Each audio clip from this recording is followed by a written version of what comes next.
भीमसेन ने कहा, भाई जी, जैसे सलाई से लेते-लेते एक दिन अंजन समाप्त हो जाता है, वैसे ही मनुष्य की आयु पल-पल छिनती जा रही है।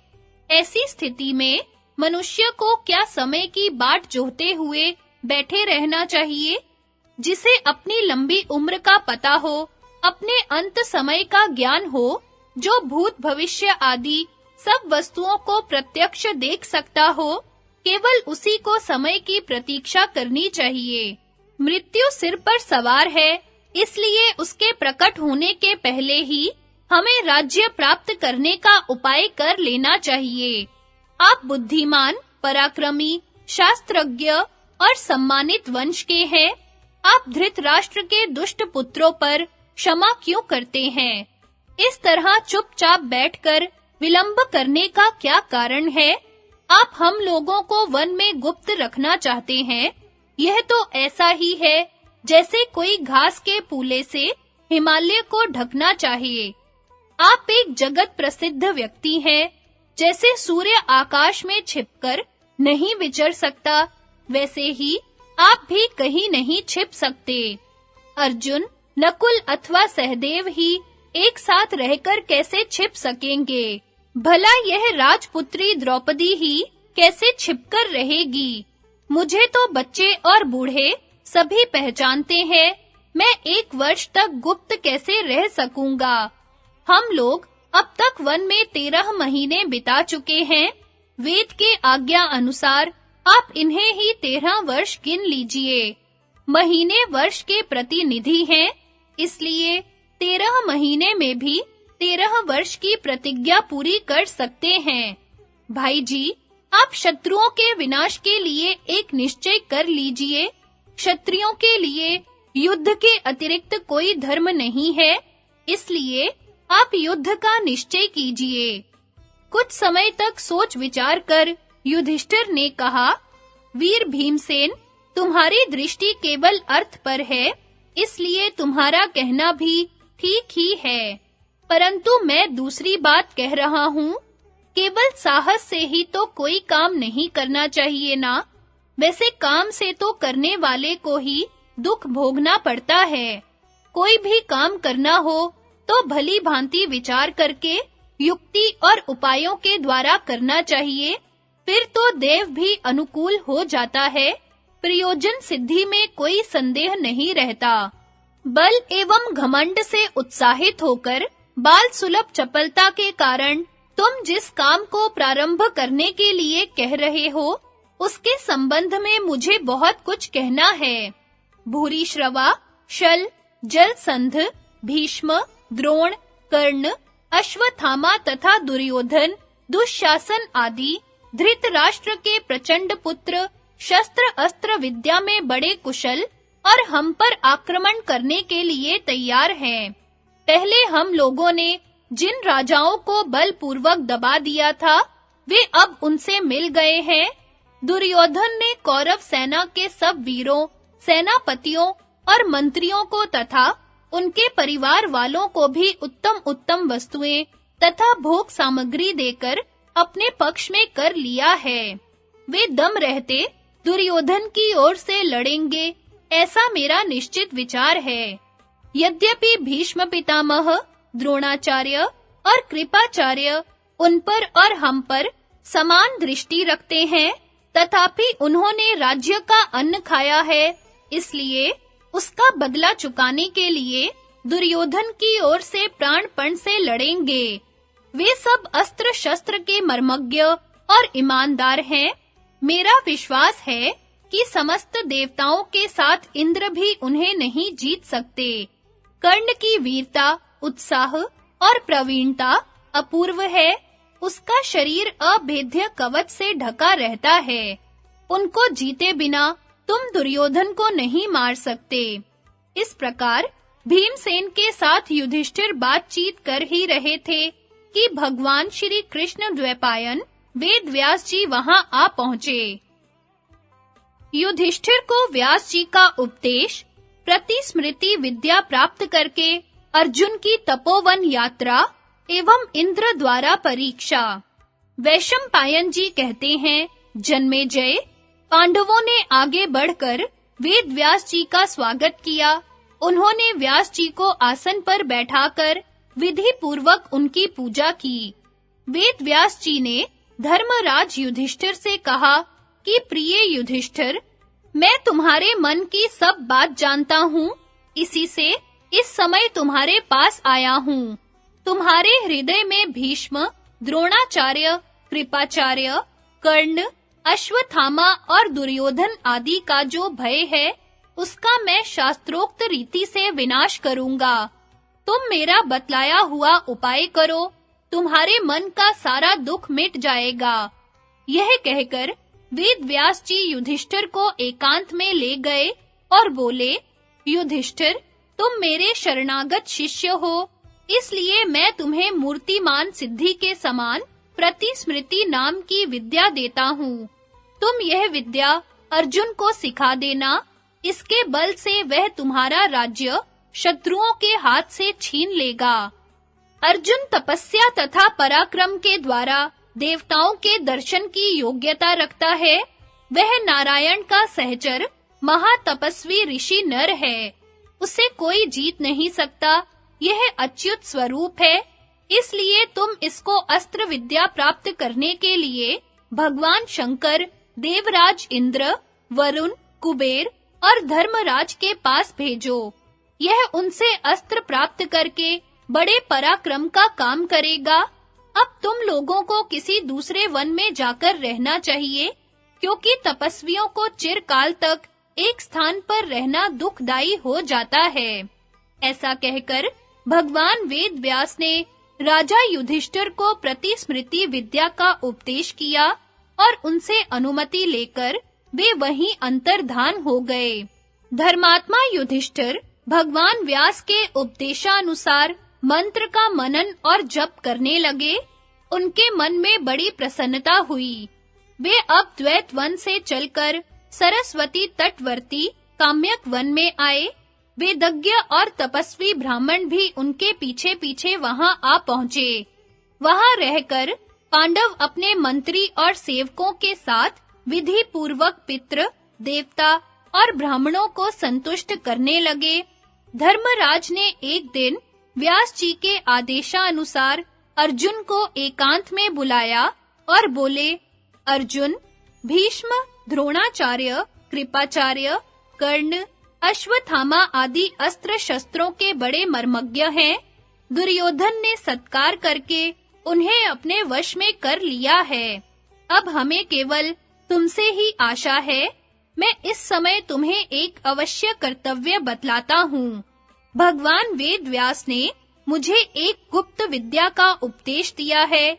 उसका प्रयोग करने पर सब जगत भली भांति दिखने लगता है।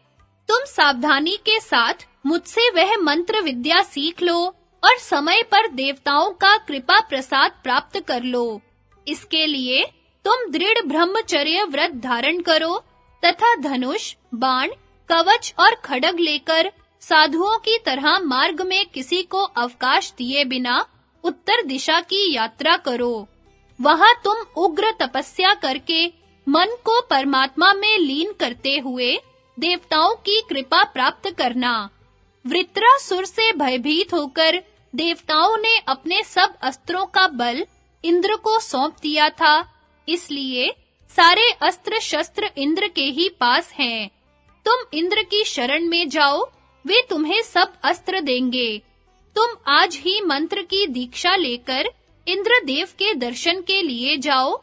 धर्मराज ने संयमी अर्जुन को शास्त्र विधि के अनुसार व्रत कराकर गुप्त मंत्र सिखला दिया और इंद्र कील जाने की आज्ञा दे दी। अर्जुन गांडीव धनुष, अक्षय तरकस और कवच से सुसज्जित होकर चलने को तैयार हो गए। उस समय द्रौपदी ने अर्जुन के पास आकर कहा, वीर, पापी दुर्योधन ने भरी सभा में मुझे बहुत सी अनुचित बातें कही थी। यद्यपि उनसे मुझे बहुत दुख हुआ था, फिर भी तुम्हारे वियोग का दुख तो उससे भी बड़ा है। परंतु हमारे सुख दुख के एकमात्र तुम ही सहारे हो। हम लोगों का जीना मरना, राज्य और ऐश्वर्य पाना तुम्हारे ही पुरुषार्थ पर अवलंबित है। इसलिए मैं तुम्हें जाने की सम्मति देती हूँ और भगवान तथा समस्त देवी देवताओं से तुम्हारे कल्याण की प्रार्थना करती हूँ। अर्जुन ने अपने भाइयों तथा पुरोहित धौम्य को दाहिने करके हाथ में गांडीव धनुष लेकर उत्तर दिशा की यात्रा की।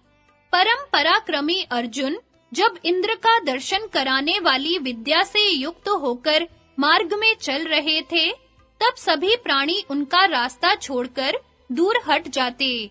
अर्जुन इतनी तेज चाल से चले कि एक ही दिन में पवित्र और देव सेवित हिमालय पर जा पहुँचे। तदनंतर वे गंधमादन पर्वत पर गए और बड़ी सावधानी के साथ रात दिन रास्ता काटते-काटते इंद्रकील के समीप पहुंच गए। उन्हें वहां एक आवाज सुनाई पड़ी, खड़े हो जाओ।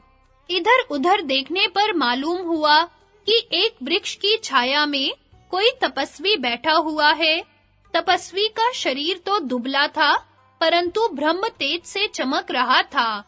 इस जटाधारी तपस्वी को देखकर अर्जुन खड़े हो गए।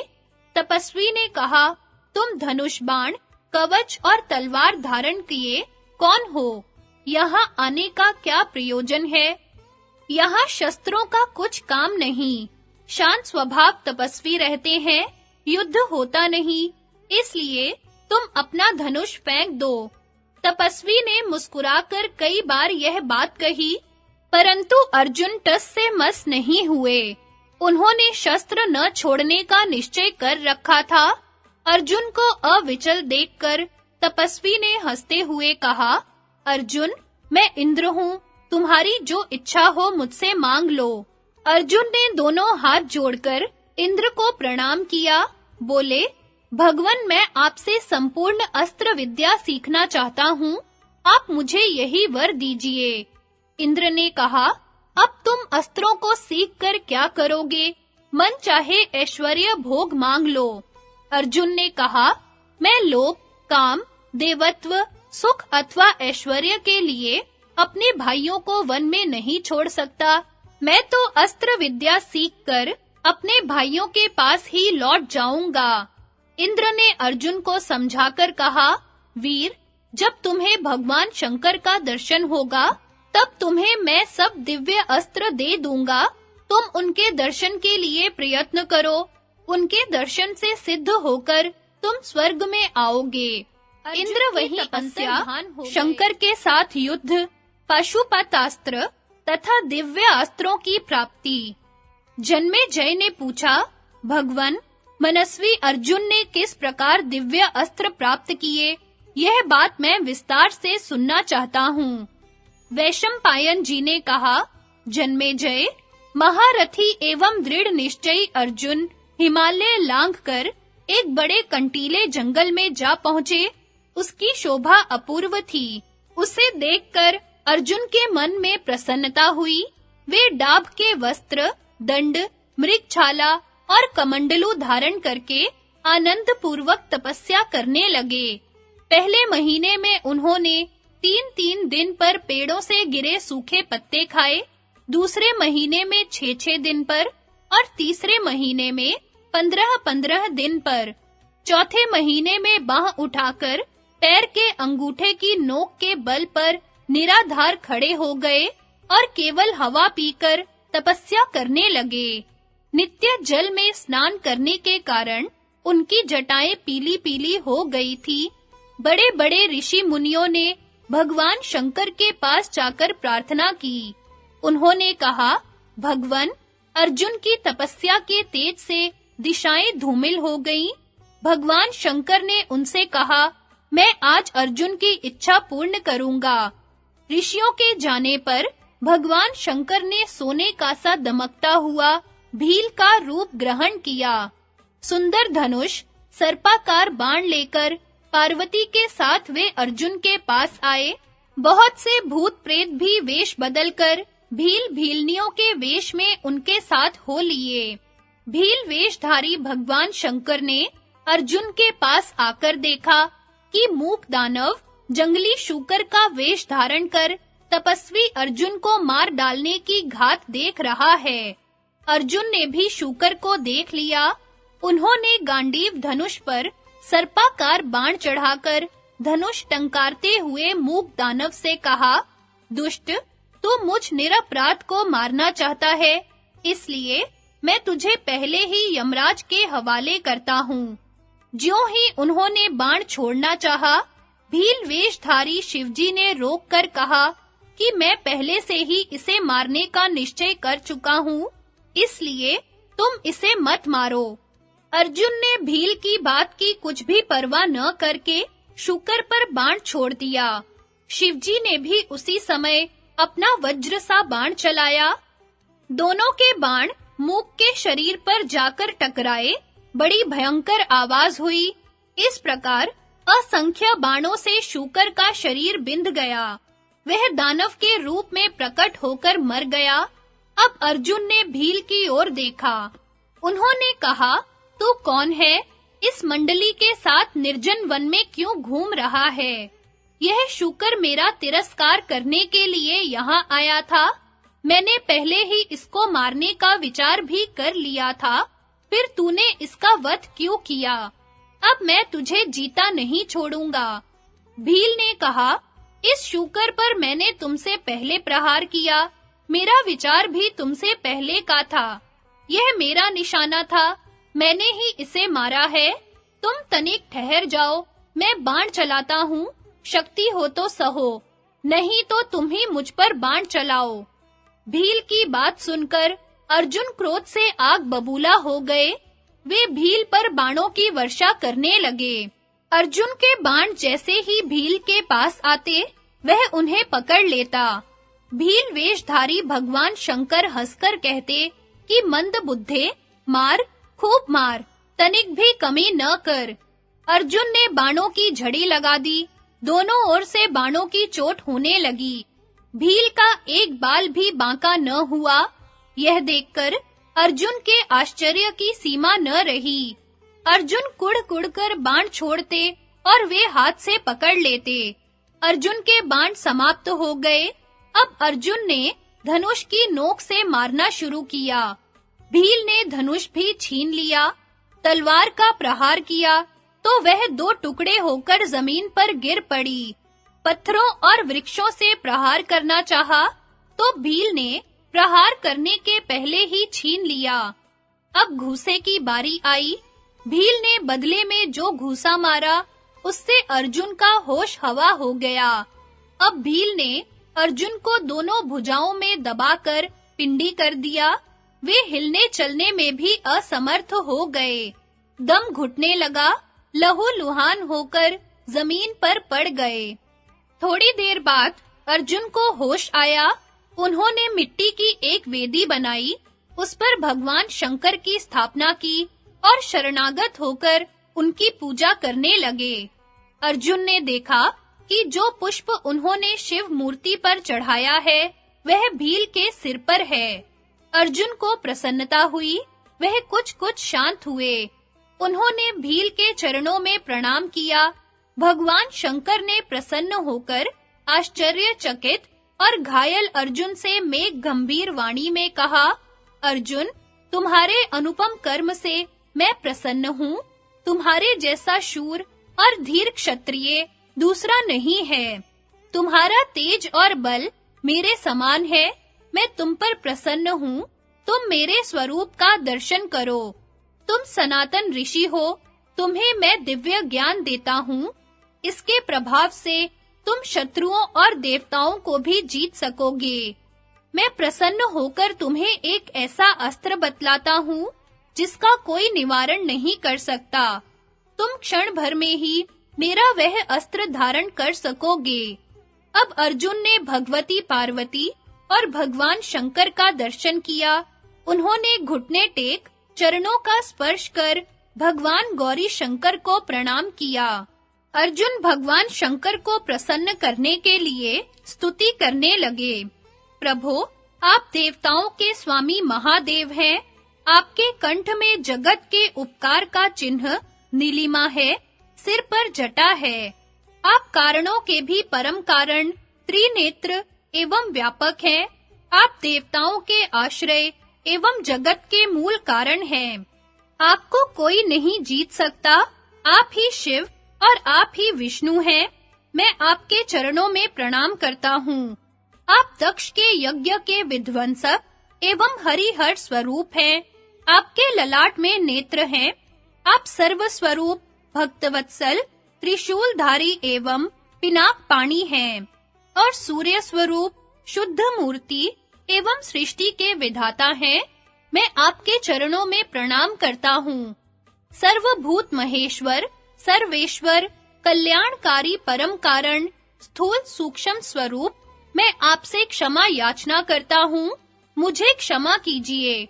मैं आपके दर्शन की लालसा से इस पर्वत पर आया हूँ। मैंने अज्ञानवश आपसे युद्ध करने का साहस किया है। इसे अपराध न मानिए। मुझ शरणागत को क्षमा कीजिए। अर्जुन की स्तुति सुनकर भगवान शंकर हंस पड़े और अर्जुन का हाथ पकड़कर बोले, क्षमा किया। फिर भगवान शंकर ने अर्जुन को गले लगा लिया। भगवान शंकर ने कहा, अर्जुन, तुम नारायण के नित्य सहचर नर हो। पुरुषोत्तम विष्णु और तुम्हारे परम तेज के आधार पर ही जगत टिका हुआ है। इंद्र के अभिषेक के समय तुमने और श्री कृष्ण ने धनुष उठाकर दानवों का नाश किया था। आज मैंने माया से भील का रूप धारण करके तुम्हारे अनुरूप गांडीव धनुष और अक्षय तरकस को छीन लिया है। अब तुम उन्हें ले लो। तुम्हारा शरीर भी निरोग हो जाएगा। मैं तुम पर प्रसन्न हूँ। तुम्हारी जो इच्छा हो वर मांग लो। अर्जुन ने कहा, भगवन, यदि आप मुझ पर प्रसन्न होकर वर देना चाहते हैं, तो मुझे आप अपना पाशुपत अस्त्र दे दीजिए। वह ब्रह्मशिर अस्त्र प्रलय के समय जगत का नाश करता है। उस अस्त्र से मैं भावी युद्ध में सबको जीत सकूं, ऐसी कृपा कीजिए। मैं उस अस्त्र से रणभूमि में दानव, राक्षस, भूत, पिशाच, गंधर्व और सर्पों को भी भस्म कर डालूं। मैं जानता हूँ कि मंत्र पढ़कर छोड़ने पर पशुपत अस्त्रों में से हजारों त्रिशूल, भयंकर गदाएं और सर्पाकार बाण निकल पड़ते हैं। मैं उस पशुपत अस्त्र से भीष्म, द्रोण, कृपाचार्य और कटुवादी कर्ण के साथ लड़ूं। भगवान शंकर ने कहा कि समर्थ अर्जुन, तुम्हें मैं अपना प्यारा पशुपत अस्त्र देता हूँ, क्योंकि तुम उसके धारण, प्रयोग और उपसंहार के अधिकारी हो। इंद्र, यमराज, कुबेर, वरुण और वायु भी उस अस्त्र के धारण, प्रयोग और उपसंहार में कुशल नहीं है। फिर मनुष्य तो भला जान ही कैसे सकते हैं। मैं तुम्हें यह अस्त्र देता हूँ, परंतु तुम इसे किसी के ऊपर सहसा छोड़ मत देना। अल्प शक्ति मनुष्य के ऊपर प्रयोग करने पर यह जगत का नाश कर डालेगा। यदि संकल्प, वाणी, धनुष अथवा दृष्टि से किसी भी प्रकार शत्रु पर इसका प्रयोग हो, तो यह स्नान करके पवित्रता के साथ भगवान शंकर के पास आए और बोले कि अब मुझे पाशुपत अस्त्र की शिक्षा दीजिए। महादेव जी ने अर्जुन को प्रयोग से लेकर उपसंहार तक सब तत्व रहस्य समझा दिया। अब पशुपत अस्त्र मूर्तिमान काल के समान अर्जुन के पास आया और उन्होंने उसे ग्रहण कर लिया।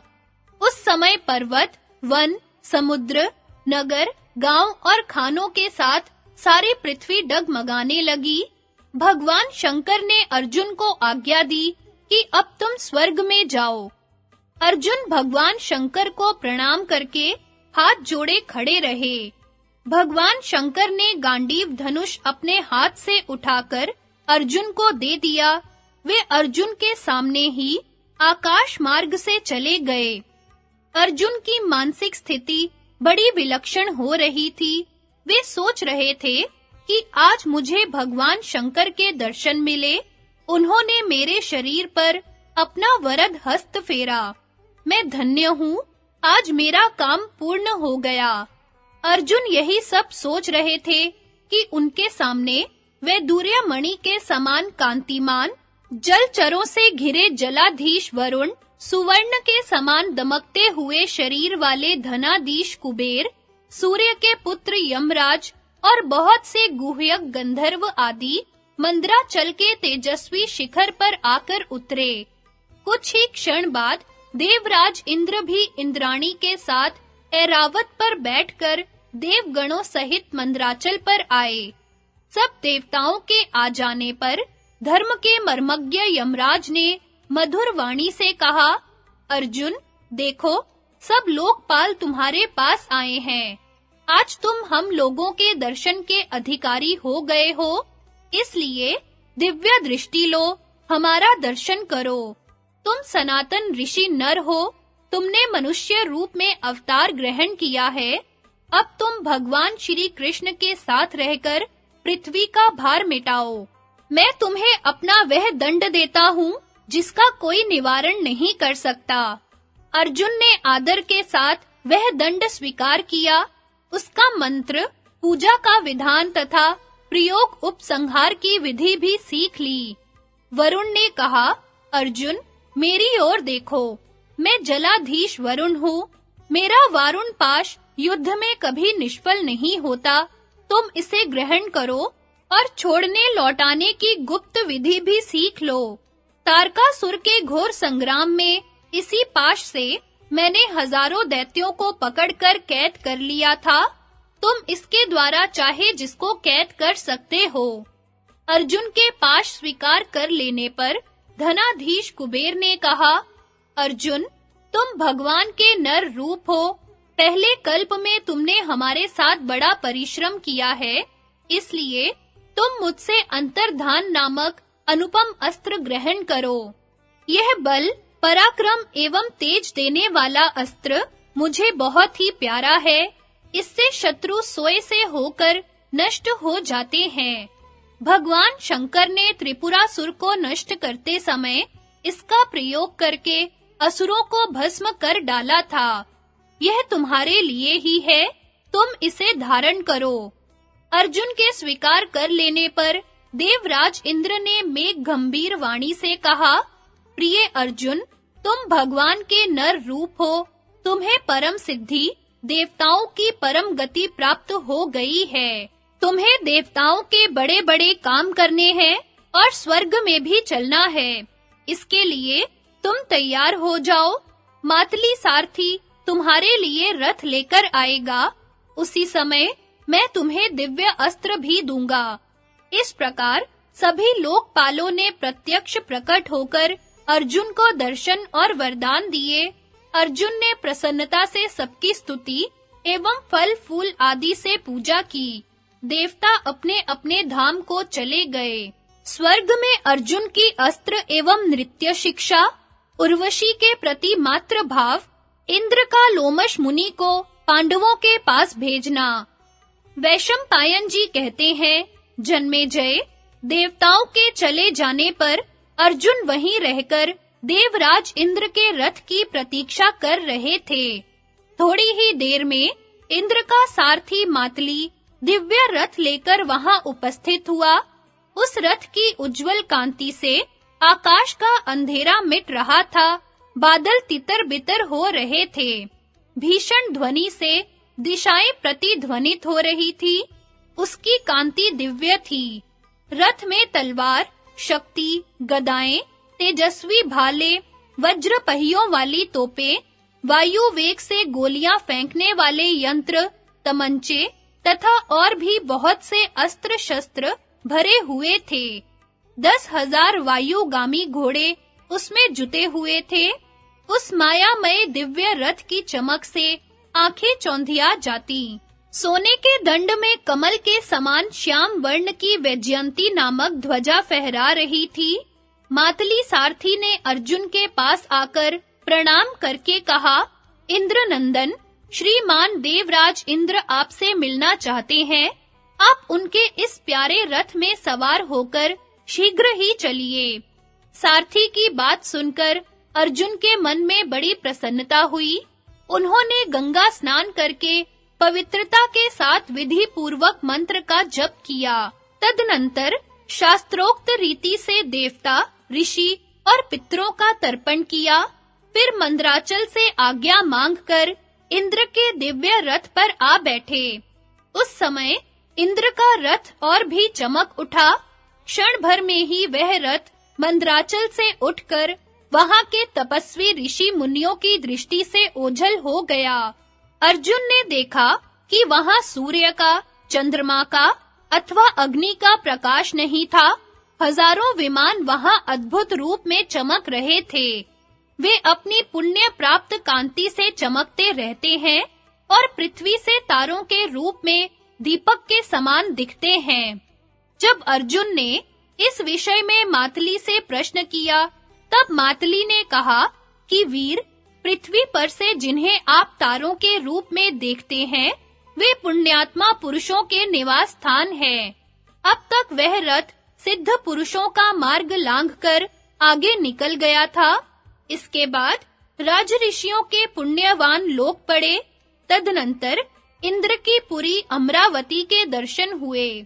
स्वर्ग की शोभा, सुगंधि, दिव्यता, अभिजन और दृश्य अनूठा ही था। यह लोक बड़े-बड़े पुण्यात्मा पुरुषों को प्राप्त होता है। जिसने तप नहीं किया, अग्निहोत्र नहीं किया, जो युद्ध से पीठ दिखाकर भाग गया, वह इस लोक का दर्शन नहीं कर सकता।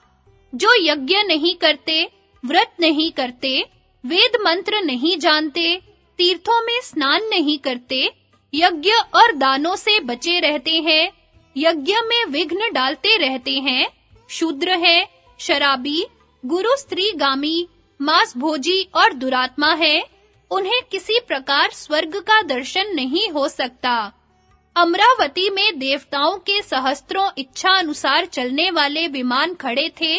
सहस्त्रों इधर-उधर आ जा रहे थे। जब अप्सरा और गंधर्वों ने देखा कि अर्जुन स्वर्ग में आ गए हैं, तब वे उनकी स्तुति सेवा करने लगे। देवता, गंधर्व, सिद्ध और महर्षि प्रसन्न होकर उदार चरित्र अर्जुन की पूजा में लग गए।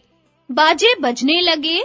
अर्जुन ने क्रमशः साध्य देवता, विश्वे देवा, पवन, अश्विनी कुमार, आदित्य, वसु, ब्रह्मऋषि, राजऋषि, तुम्बुरु, नारद तथा हाहा हुहु आदि गंधर्वों के दर्शन किए। वे अर्जुन का स्वागत करने के लिए ही बैठे हुए थे। उनके साथ व्यवहार के अनुसार मिलकर आगे जाने पर अर्जुन को देवराज इंद्र के दर्शन हुए। रथ से उतरकर अर्जुन ने देवराज इंद्र के पास जा सिर झुकाकर उनके चरणों में प्रणाम किया। इंद्र ने अपने प्रेम पूर्ण हाथों से अर्जुन को उठाकर अपने पवित्र देवासन पर बिठा लिया और फिर अपनी गोद में बैठाकर प्रेम से सिर सूंघा। संगीत विद्या और सामगान के कुशल गायक तुम्बुरु आदि गंधर्व प्रेम के साथ मनोहर गाथाएं गाने लगे। अंतःकरण तथा बुद्धि को लुभाने वाले घृताची, मेनका, रंभा, पूर्वचित्ती, स्वयंप्रभा, उर्वशी, मिश्रकेशी, दंडगौरी, वरुथिनी, गोपाली, सहजन्या, कुंभयोनी, प्रजागरा, चित्रसेना, चित्रलेखा, सहा, मधुस्वरा आदि अप्सराएं नाचने लगी। इंद्र के अभिप्राय के अनुसार देवता और गंधर्वों ने उत्तम अर्घ्य से अर्जुन का सेवा सत्कार किया। उनके पैर धुलवाकर आचमन कराया।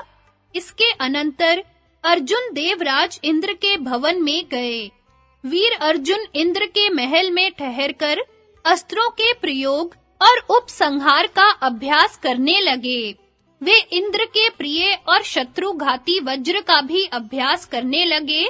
उन्होंने अचानक ही घटा छा जाने, गर्जना करने और बिजलियों के चमकने का भी अभ्यास कर लिया।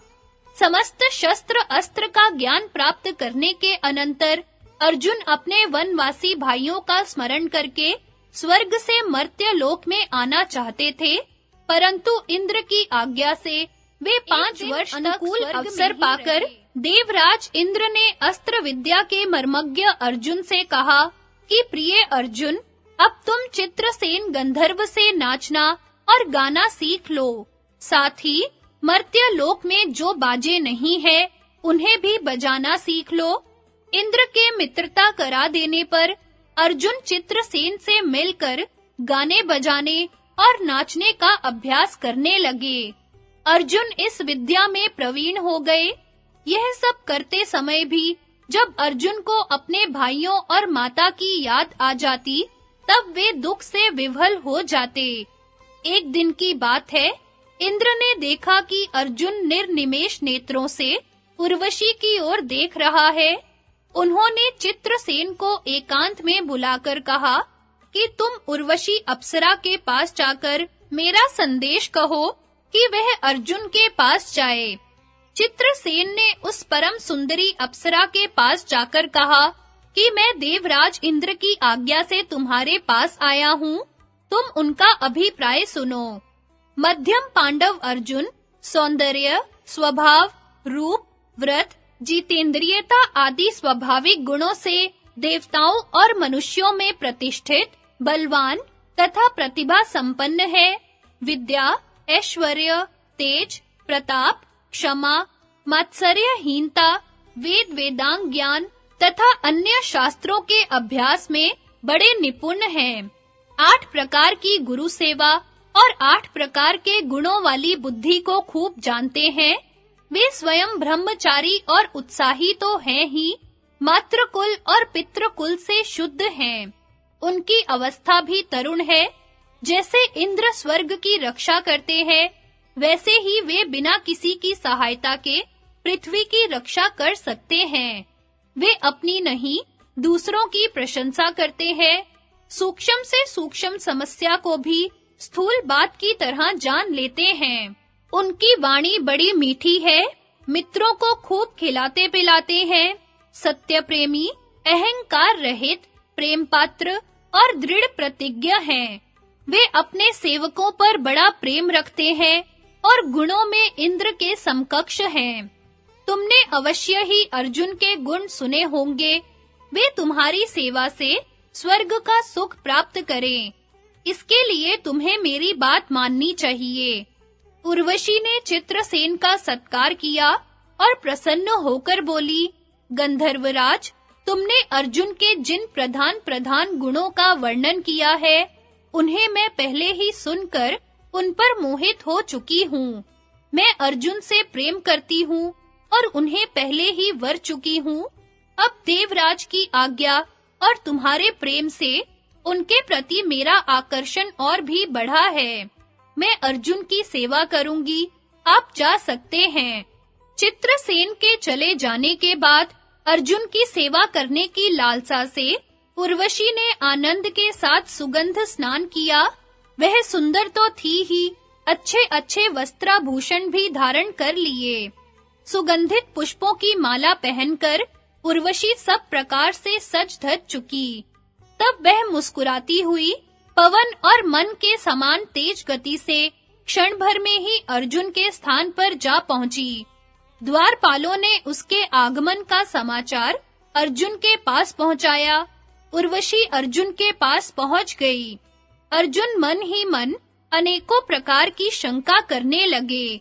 उन्होंने संकोचवश अपनी आंखें बंद करके प्रणाम किया और गुरुजन के समान आदर सत्कार करके कहने लगे, देवी, मैं तुम्हें सिर झुकाकर नमस्कार करता हूँ। मैं तुम्हारा सेवक हूँ, मुझे आज्ञा करो। उर्वशी अचेत सी हो गई। उसने कहा, देवराज इंद्र की आज्ञा से चित्रसेन गंधर्व मेरे पास आया था। उसने मेरे पास आकर आपके गुणों का वर्णन किया और आपके पास आने की प्रेरणा की। आपके पिता इंद्र और चित्रसेन गंधर्व की आज्ञा से मैं आपकी सेवा करने के लिए आई हूँ। केवल आज्ञा की ही बात नहीं, जब से मैंने आपके गुणों को सुना है, तभी से मेरा मन आप पर लग गया है। मैं काम के वश में हूँ। बहुत दिनों से मैं लालसा कर रही थी। आप मुझे स्वीकार कीजिए। उर्वशी की बात सुनकर अर्जुन संकोच के मारे धरती में गड़ से गए। उन्होंने अपने हाथों से कान बंद कर लिए और बोले, हरे हरे, कहीं यह बात मेरे कान में प्रवेश न कर जाए। देवी, निस्संदेह तुम मेरी गुरु पत्नी के समान हो। देव सभा में मैंने तुम्हें निर्निमेष नेत्रों से देखा था अवश्य, परंतु मेरे मन में कोई बुरा भाव नहीं था। मैं यही सोच रहा था कि पुरु वंश की यही आनंदमयी माता है। तुम्हें पहचानते ही मेरी आंखें आनंद से खिल उठी। इसी से मैं तुमको देख रहा था। देवी, मेरे संबंध में और कोई बात सोचनी ही नहीं चाहिए।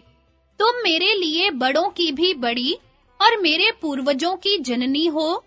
उर्वशी ने कहा, वीर, हम अप्सराओं का किसी के साथ विवाह नहीं होता, हम स्वतंत्र हैं।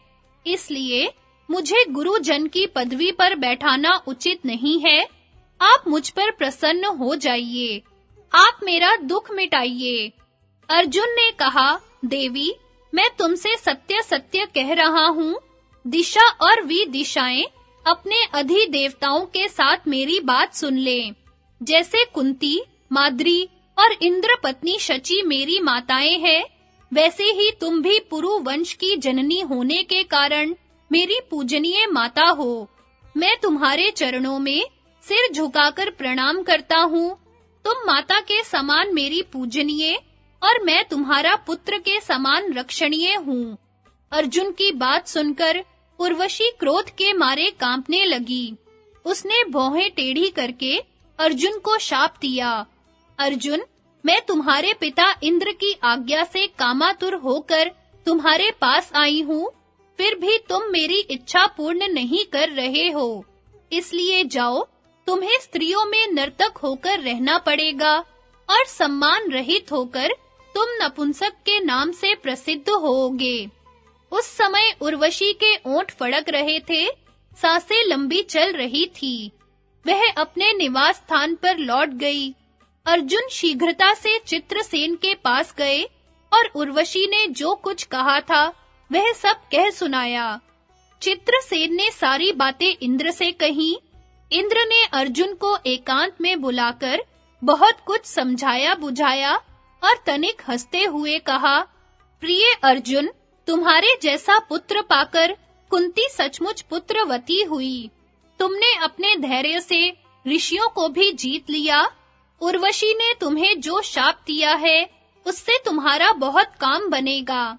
जिस समय तुम 13वें वर्ष में गुप्तवास करोगे, उस समय तुम नपुंसक के रूप में 1 वर्ष तक छिपकर यह शाप भोगोगे।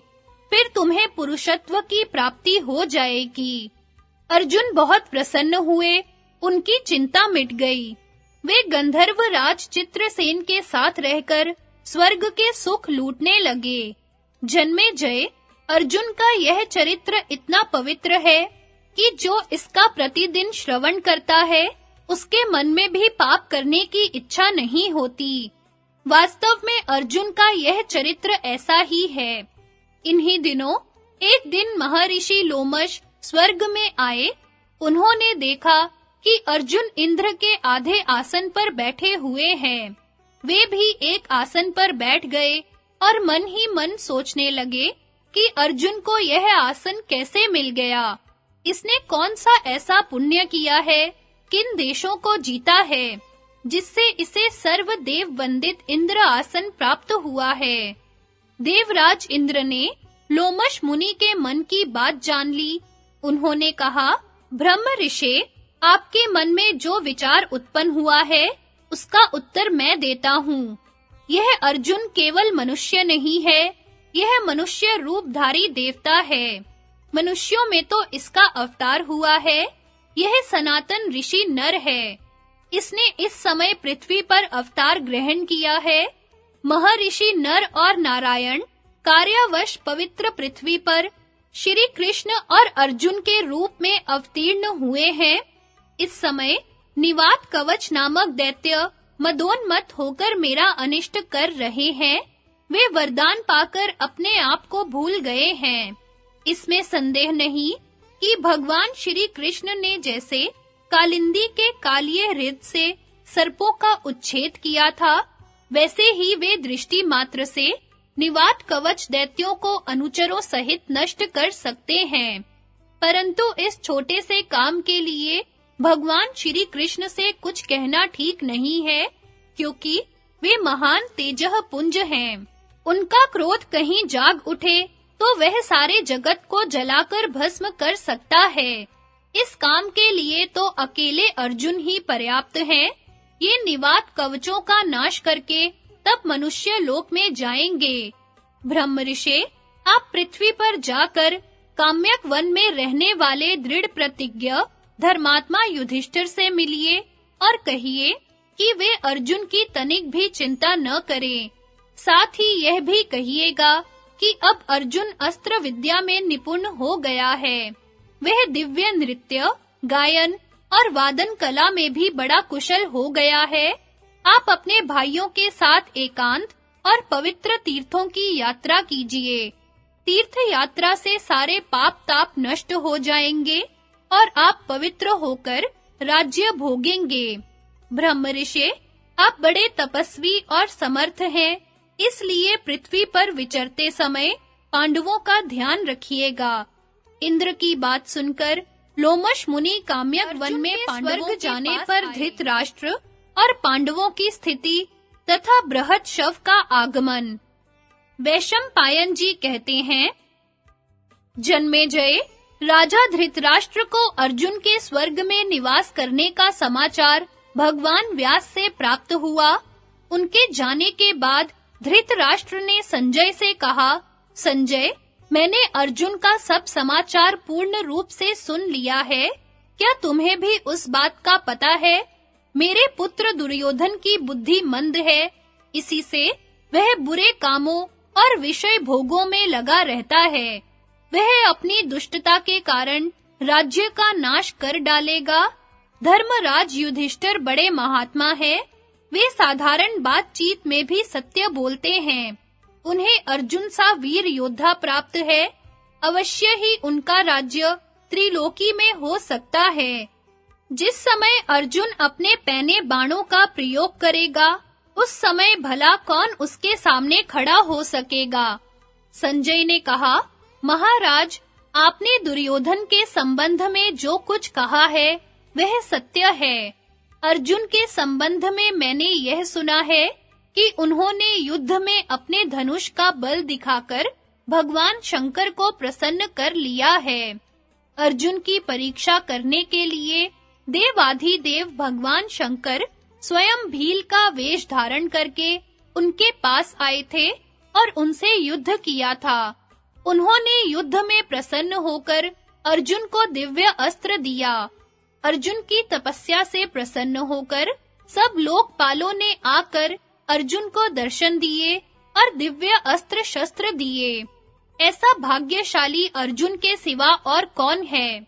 अर्जुन का बल अपार है, उसकी शक्ति अपरिमिति है। धृतराष्ट्र ने कहा, संजय, मेरे पुत्रों ने पांडवों को बड़ा कष्ट दिया है। पांडवों की शक्ति बढ़ती ही जा रही है।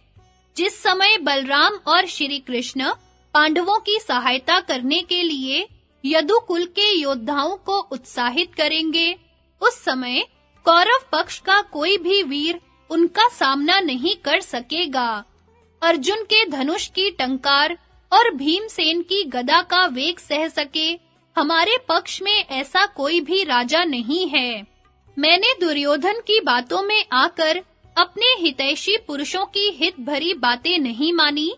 जान पड़ता है मुझे पीछे से उन्हें सोच-सोचकर पछताना पड़ेगा। संजय ने कहा, राजन, आप सब कुछ कर सकते थे, परंतु स्नेहवश आपने अपने पुत्र को बुरे कामों से रोका नहीं, उपेक्षा करते रहे। उसी का भयंकर फल आपके सामने आने वाला है। जिस समय पांडव कपट द्यूत में हारकर पहले पहल काम्यक वन गए थे, तब भगवान श्री कृष्ण ने वहां जाकर उन्हें आश्वासन दिया था। उन्होंने तथा धृष्टद्युम्न, राजा विराट, धृष्टकेतु तथा कैकेयी आदि ने वहां पांडवों से जो कुछ कहा था, वह दूतों से मालूम होने पर मैंने आपकी सेवा में निवेदन कर दिया था। जिस समय वे सब हम लोगों पर चढ़ाई करेंगे, उस समय कौन उनका सामना करेगा? जन्मेजय ने पूछा, भगवन, महात्मा अर्जुन जब अस्त्र प्राप्त करने के लिए इंद्रलोक चले गए, तब पांडवों ने क्या किया? वैशंपायन जी ने कहा, जन्मेजय, उन दिनों पांडव काम्यक वन में निवास कर रहे थे। वे राज्य के नाश और अर्जुन के वियोग से बड़े ही दुखी हो रहे थे। एक दिन की बात है, पांडव और द्रौपदी इसी संबंध में कुछ चर्चा कर रहे थे। भीमसेन ने राजा युधिष्ठिर से कहा कि भाई जी, अर्जुन पर ही हम लोगों का सब भार है, वही हमारे प्राणों का आधार है। वह इस समय आपकी आज्ञा से अस्त्र विद्या सीखने के लिए गया हुआ है। इसमें संदेह नहीं कि यदि अर्जुन का कहीं कुछ अनिष्ट हो गया, तो राजा द्रुपद, धृष्टद्युम्न, सात्यकी, भगवान श्री कृष्ण और हम लोग भी जीवित नहीं रहेंगे। अर्जुन के बाहुबल के आधार पर ही हम लोग ऐसा समझते हैं कि शत्रु हमसे हारे हुए हैं, पृथ्वी हमारे वश में आ गई है, हमारी बाहों में बल है, भगवान श्री कृष्ण हमारे सहायक और रक्षक हैं। हमारे मन में कौरवों को पीस डालने के लिए बार-बार क्रोध उठता है, परंतु हम आपके कारण उसे पी कर रह जाते हैं।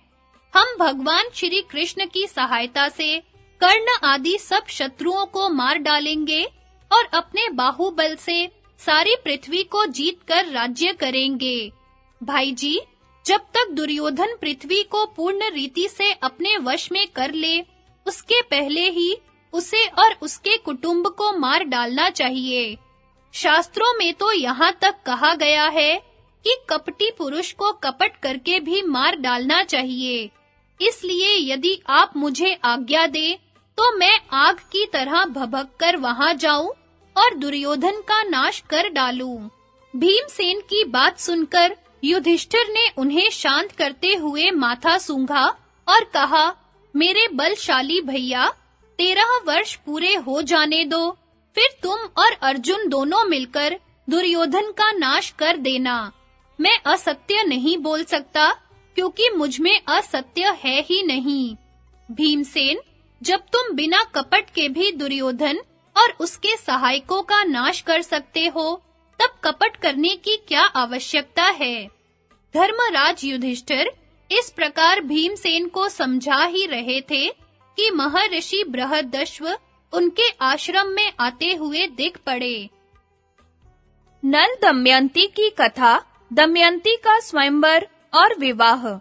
वैशंपायन जी कहते हैं, जन्मेजय, महर्षि बृहदश्व को आते देखकर धर्मराज युधिष्ठिर ने आगे जाकर शास्त्र विधि के अनुसार उनकी पूजा की, आसन पर बैठाया। उनके विश्राम कर लेने पर युधिष्ठिर उनसे अपना वृत्तांत कहने लगे। उन्होंने कहा कि महाराज, कौरवों ने कपट बुद्धि से मुझे बुलाकर छल के साथ जुआ खेला और मुझ अनजान को हराकर मेरा सर्वस्व छीन लिया। इतना ही नहीं, उन्होंने मेरी प्राण प्रिया द्रौपदी को घसीटकर भरी सभा में अपमानित किया। उन्होंने अंत में हमें काली मृगछाला ओढ़ाकर घोर वन में भेज दिया। महर्षि, आप ही बतलाइए कि इस पृथ्वी पर मुझ सा भाग्यहीन राजा और कौन है? क्या आपने मेरे जैसा दुखी और कहीं देखा या सुना है? महर्षि बृहदश्व ने कहा, धर्मराज, आपका यह कहना ठीक नहीं है कि मुझसा दुखी राजा और कोई नहीं हुआ, क्योंकि मैं तुमसे भी अधिक दुखी और मंदभाग्य राजा का वृत्तांत जानता हूँ। तुम्हारी इच्छा हो तो मैं सुनाऊं। धर्मराज युधिष्ठिर के आग्रह करने पर महर्षि बृहदश्व ने कहना प्रारंभ किया। धर्मराज, निषद देश में वीरसेन के पुत्र नल नाम के एक राजा हो चुके हैं। वे बड़े गुणवान, परम सुंदर, सत्यवादी, जितेंद्रिय, सबके प्रिय, वेदज्ञ एवं ब्राह्मण भक्त थे। उनकी सेना बहुत बड़ी थी। वे स्वयं अस्त्र विद्या में बहुत निपुण थे।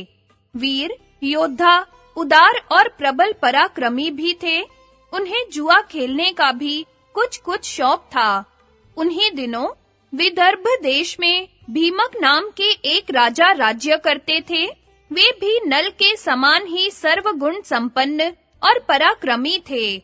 उन्होंने दमन ऋषि को प्रसन्न करके उनके वरदान से 4 संतानें प्राप्त की थी, 3 पुत्र और 1 कन्या। पुत्रों के नाम थे दम, दांत और दमन। पुत्री का नाम था दमयंती। दमयंती लक्ष्मी के समान रूपवती थी। उसके नेत्र विशाल थे। देवताओं और यक्षों में भी वैसी सुंदरी कन्या कहीं देखने में नहीं आती थी। उन दिनों कितने ही लोग विदर्भ से निषद देश में आते और राजा नल के सामने दमयंती के रूप और गुण का बखान करते। निषद देश से विदर्भ में जाने वाले भी दमयंती के सामने राजा नल के रूप, गुण और पवित्र चरित्र का वर्णन करते। इससे दोनों के हृदय में पारस्परिक अनुराग अंकुरित हो गया। एक दिन राजा नल ने अपने महल के उद्यान में कुछ हंसों को देखा। उन्होंने एक हंस को पकड़ लिया। हंस ने कहा, आप मुझे छोड़ दीजिए तो हम लोग दमयंती के पास जाकर आपके गुणों का ऐसा वर्णन करेंगे कि वह आपको अवश्य वर लेगी। नल ने हंस को छोड़ दिया। वे सब उड़कर विदर्भ देश में गए। दमयंती अपने पास हंसों को देखकर बहुत प्रसन्न हुई और हंसों को पकड़ने के लिए उनकी ओर दौड़ने लगी। दमयंती जिस हंस को पकड़ने के लिए दौड़ती, वही बोल उठता कि अरे दमयंती, निषद देश में एक नल नाम का राजा है। वह अश्विनी कुमार के समान सुंदर है। मनुष्यों में उसके समान सुंदर और कोई नहीं है। वह मानो मूर्तिमान कामदेव है। यदि तुम उसकी पत्नी हो जाओ तो तुम्हारा जन्म और रूप दोनों सफल हो जाएं। हम लोगों ने देवता, गंधर्व, मनुष्य, सर्प और राक्षसों को घूम-घूम कर देखा है। नल के समान सुंदर पुरुष कहीं देखने में नहीं आया। जैसे तुम स्त्रियों में रत्न हो, वैसे ही नल पुरुषों में भूषण है। तुम दोनों की जोड़ी बहुत ही सुंदर होगी। दमयंती ने कहा, हंस, तुम नल से भी ऐसी ही बात कहना। हंस ने निषद देश में लौटकर नल से दमयंती का संदेश कह दिया।